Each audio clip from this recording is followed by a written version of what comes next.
Kenapa Allah tidak menciptakan satu agama saja, biar kita nggak bingung dan nggak ada pertengkaran, sehingga kita hidup damai di bumi?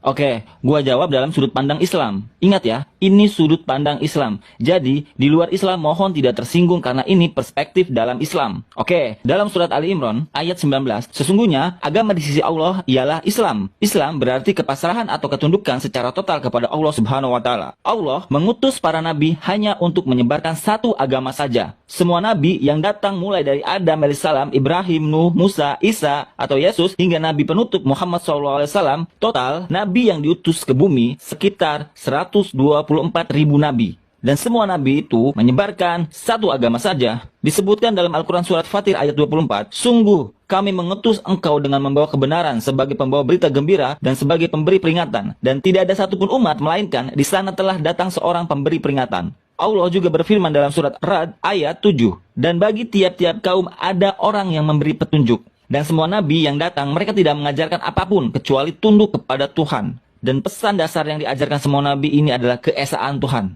Bahwa dia tidak beranak, dia tidak punya ibu, dia tidak punya bapak, dia hanya satu, tak ada yang sepertinya. Tapi seiring berjalannya waktu, semua yang diajarkan nabi jadi rusak. Bahwa hampir semua kitab-kitab yang datang sebelum Al-Quran telah berubah. Dan Allah berfirman dalam Al-Quran di beberapa ayat, jika dia menghendaki, dia bisa membuat setiap orang tunduk kepadanya dan membuat semuanya menjadi muslim.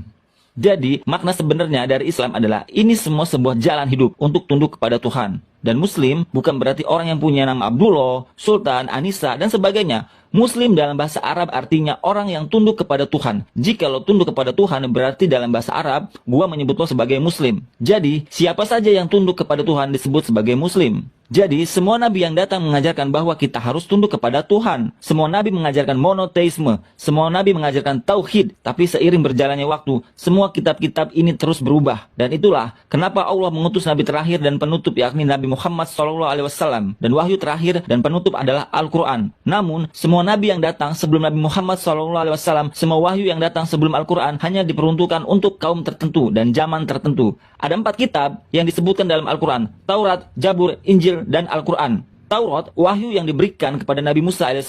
Jabur, wahyu yang diberikan kepada Nabi Daud AS. Injil, wahyu yang diberikan kepada Nabi Isa atau Yesus AS.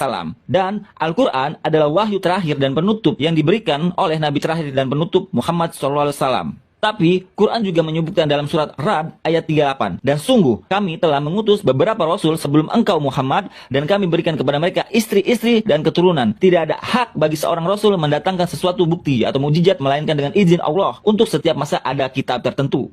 Ada banyak wahyu yang diturunkan, tapi semua wahyu yang diturunkan sebelum Al-Quran dan semua nabi yang datang sebelum Nabi Muhammad, mereka hanya untuk kaumnya saja dan hanya untuk masa itu saja. Dan itulah kenapa Allah merasa tidak perlu untuk menjaganya. Tapi Al-Quran adalah wahyu terakhir dan penutup, tidak hanya diperuntukkan untuk Muslim atau bangsa Arab saja. Al-Quran diturunkan untuk semua manusia. Dan Nabi Muhammad SAW tidak hanya diutus untuk Muslim saja atau bangsa Arab saja. Nabi Muhammad SAW diutus untuk seluruh umat manusia. Quran surat Hijr ayat 9. Sesungguhnya kamilah yang menurunkan Al-Quran dan pasti kami pula yang memeliharanya. Jadi kesimpulannya, Allah Subhanahu wa taala telah mengutus berbagai nabi untuk menyebarkan satu agama saja, yaitu menundukkan dirimu kepada Tuhan. Dalam bahasa Arabnya, kita menyebutnya Islam. Dalam surat Ali Imran ayat 19, sesungguhnya agama di sisi Allah ialah Islam. Gimana? Udah jelaskan? Jelas, Bro. Thank you ya.